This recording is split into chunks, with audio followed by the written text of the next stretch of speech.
Hey, what's up, guys? Well, unfortunately, the underdog play did not pay off. Uh, Jose Ramirez got the decision, but do I feel bad about the play or about pointing out the big odds? Absolutely not, because those odds suggested that Ramirez would win by KO. Uh, Hell, probably within 6 rounds. It should not have been a close fight. It should have been a one-sided runaway fight, and that was not what happened in that fight. That was a very, very close fight. From the way the fight played out, you know, at the absolute highest, Viktor Postol should have been a plus 200 underdog, and that's opening lines and with all the money coming in. All right. He probably should have been like maybe like a plus 140, plus 160, plus 180 type underdog. And Victor Postol can fight, man. Got skills. And this was a close fight, man. I scored this fight 116, 115 for Ramirez. You know, to me, this fight was a 1 point fight either way or a draw. You know, the official scores, Moretti scored at 114, 114, a draw.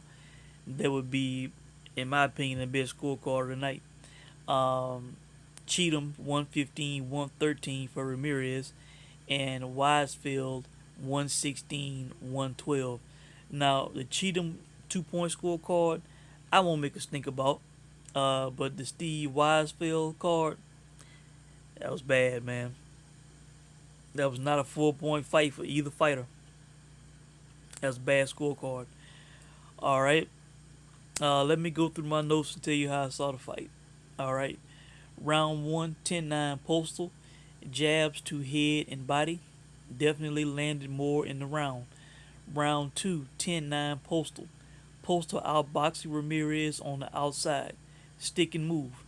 Round three was a 10-10, even round for me. All right. Round four, 10-9 Ramirez. Ramirez successfully closed the distance to land shots. All right. First round Ramirez took, in my opinion. Round five, 10-9 Postal. Clear Postal round. Combos and counters. All right. Now, round six, a bit of controversy. All right. For anybody who was watching the ESPN telecast, you know, if you did not watch the ESPN telecast, boy, you missed something. All right.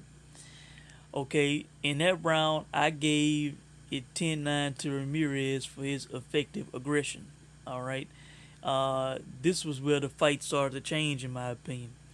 All right, and where Postal lost the fight in the middle rounds. Okay, um, but in this round, you know, I had to rewatch this round because Andre Ward, you know, um, I don't, I usually don't call people to lose their job, man. But Andre Ward should be fired from ESPN for what he said in this round, man. You know, Andre Ward has scored what, all of the rounds except the fifth for Ramirez. So he gave Ramirez the first, second, third, and fourth round. You know, Tim Bradley couldn't believe it, man. Tim Bradley was in disbelief, um, because Andre Ward was complimenting what Postal was doing, what he had done in the fifth, and he said, even though I don't have him winning the fight, and then Tim Bradley was like, "Wait a minute, Andre, you don't have Victor Postol winning this fight?" And then they put up Andre Ward's scorecard. Man, that was an embarrassment, man. That was an embarrassment. And Tim Bradley was like, "Oh my God, wow!" like, I mean, he just could not believe it, man. You know, I don't believe it. You know, Ramirez was getting touched up, man. He was. I mean, Postal was sticking and moving, stand on the outside, boxing beautifully at the beginning of that fight. Um, so I totally disagree with what Andre Ward was saying, man. That's how we get these bad scorecards in boxing. That was terrible. And I don't know what the guy was seeing and thinking. I mean, is he that much of a top ranked shield? Is he trying to suck up and kiss up to Bob Arum that much to where he gonna give the top ranked fighter such a wide scorecard to say he win the fight or did win the fight? You know, I give Tim Bradley a salute for calling it as it was, for saying that Viktor Postol was winning the fight, and for being in shock over Andre Ward's scorecard, man. You know, Tim Bradley on the up and up. Andre Ward, I'm wondering, does he have financial interest in Jose Ramirez? Is he trying to get in the good graces of Bob Arum or some shit? I don't get it, man. I don't get it. I watched the round. I had to rewatch it with the sound off, so I could focus on the fight. I was in such shock, you know. All right, round 7, 10-9 Ramirez. Clear Ramirez round. Hurts Postal with a left and successfully closing the distance. Postal not moving as effectively as he did at the beginning of the fight. Could be age. No. Either his legs, needed a bit of a break, or unless he just had the strategy to kind of, take some of the middle rounds off so he could finish strong. I don't know. But in my opinion, in the middle of the fight was where Postal lost the fight. All right. Okay, round 8, 10-9 Ramirez. Hurts Postal again with 2 shots in the corner, still closing the distance and being effective. All right. And then Postal started to come back on. All right. Round 9, 10-10. Very close round. Let's see. Round 10, another 10-10 round. Both men did good work in the round. All right. Round 11, 10-9 Ramirez. Effective aggression early in the round. And finally, round 12, 10-9 Postal. Finished the fight strong, sticking and moving like he did at the beginning of the fight. And that turned out to be a 116-115 Ramirez scorecard. This fight, in my eyes, the way I judge the fight, Viktor Postol could have won this fight. This fight was for the taking, man. But in the 6, 7, and 8, and let me say credit to Robert Garcia. He motivated Jose Ramirez in the corner, telling him that he needed to turn on, that he needed to start winning some rounds convincingly. And in the 6, 7, and 8, that's what Ramirez did. Credit to the guy. Credit to the guy. He closed the distance on Postal.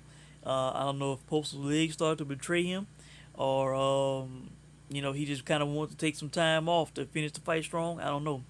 I'm thinking it was the age.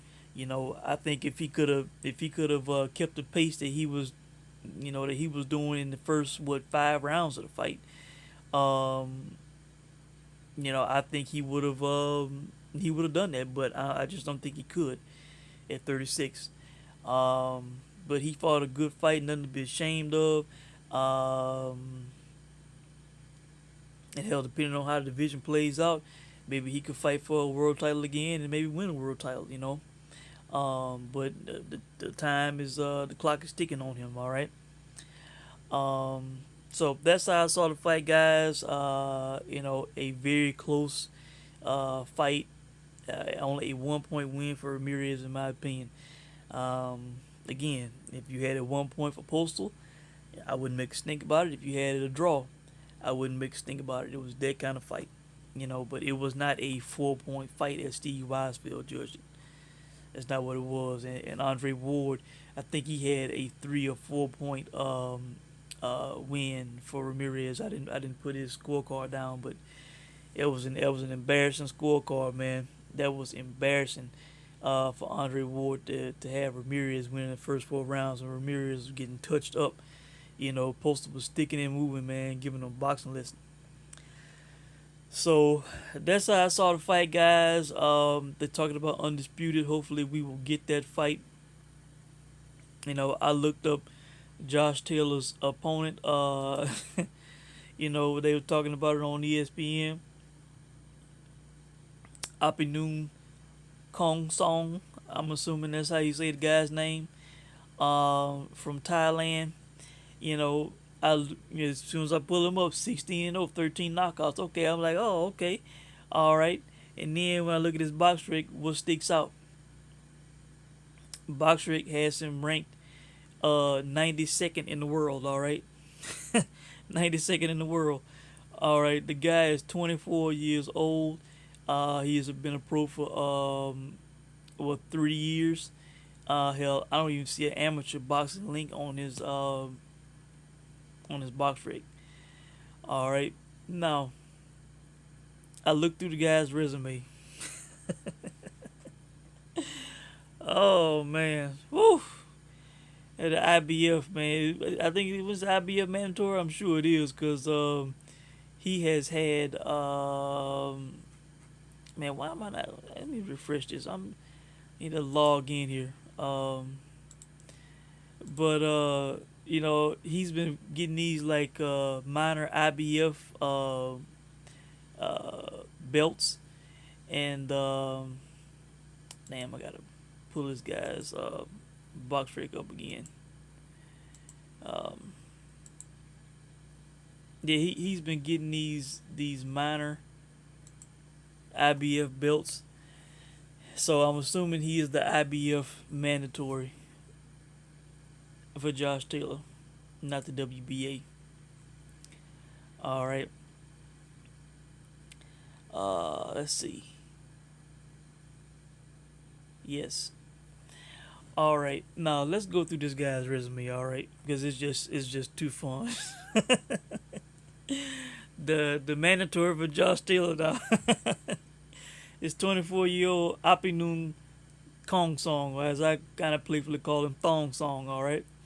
Now he debuted in June of 2016. All right. He fought against a guy who was making his pro debut. All right. He knocked him out in the first round. All right. His next fight, he fought a guy who was 0-8, knocked him out in the fourth round. All right. Third guy, 0-9. He won it on points, decision. All right. Next guy was 1-1. He knocked him out in the third round. All right. Next guy was a debut. He fought that guy to a 6-round decision. Next guy, and I'm not gonna say draws. All right. He fought this guy was 22-23. All right. He knocked him out in the second round. Next guy was 12-3, knocked him out in the first. Next guy 33-29, that knocked him out in the third round. The next guy was 7-6, knocked him out in the second round.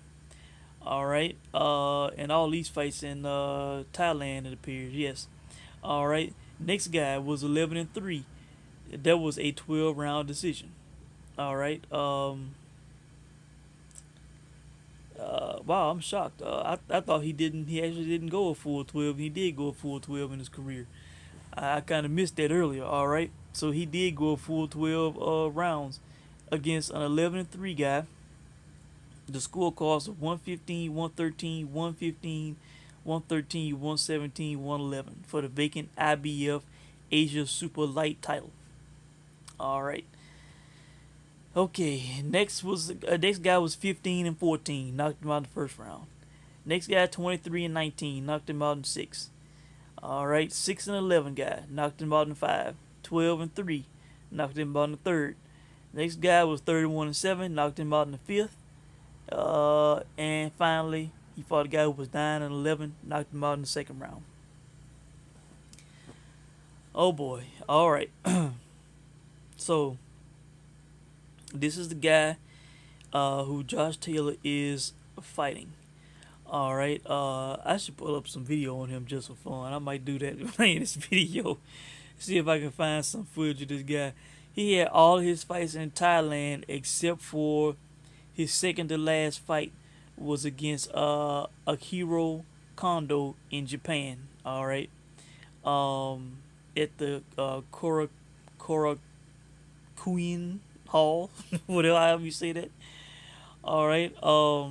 He knocked him out in the fifth round on the road in Japan. All right. Man, could this guy catch Josh Taylor on the chin and knock him out? Could he shock the world? I highly doubt it. He'll go over to the UK BT Sports Studio in Stratford. It says on BoxRec. All right, a month from now, and I fully expect Josh Taylor should knock this guy out. Definitely within 6. I'll predict within 4. All right, he should stop this guy. If Josh Taylor fights this guy to a 12 round decision, if he fights this guy to a 12 round decision, I will take Josh Taylor out of my top 5 pound for pound. All right, I'm serious. I would mark that shit against Josh Taylor, and that would be embarrassing. All right, to fight the 92nd ranked guy, who only went 12 once in his career. Uh, you know, you know, which I'm shocked he even went 12 once in his career. I thought he had at the most had went 6 rounds, so I kind of overlooked that earlier. But Josh Taylor should make easy work of this IBF mandatory, man. This tune up coming off the pandemic, and that should warm him up nicely for Jose Ramirez. And of course, I have him beating Jose Ramirez. Um, at worst 8-4 by decision. Uh, Josh Taylor's a much better fighter, boxer than Ramirez, man. You know, I mean, Ramirez's only chance would be to land a hard punch on Josh Taylor and to seriously hurt him and knock him out.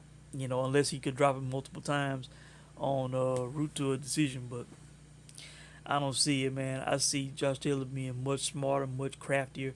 This just coming forward on Josh Taylor, trying to bulldoze him. Regis Prograde tried to do that shit and it didn't work out.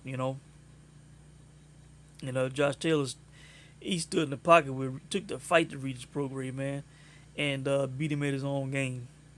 Josh Taylor could stay on the outside with Ramirez. He could go in the pocket with Ramirez, man, if he wanted to. So I got some. It's gonna be some money put on Josh Taylor by me here pretty soon. Inside the distance against Thong Song, and then a money line play against Ramirez. I hope all the Mexicans who put money on Ramirez or Postol who caused that big line to happen, please put your money on Ramirez when he fights Josh Taylor, please, because I will be placing a bet on Josh Taylor. I assume Josh Taylor will be open as the favorite.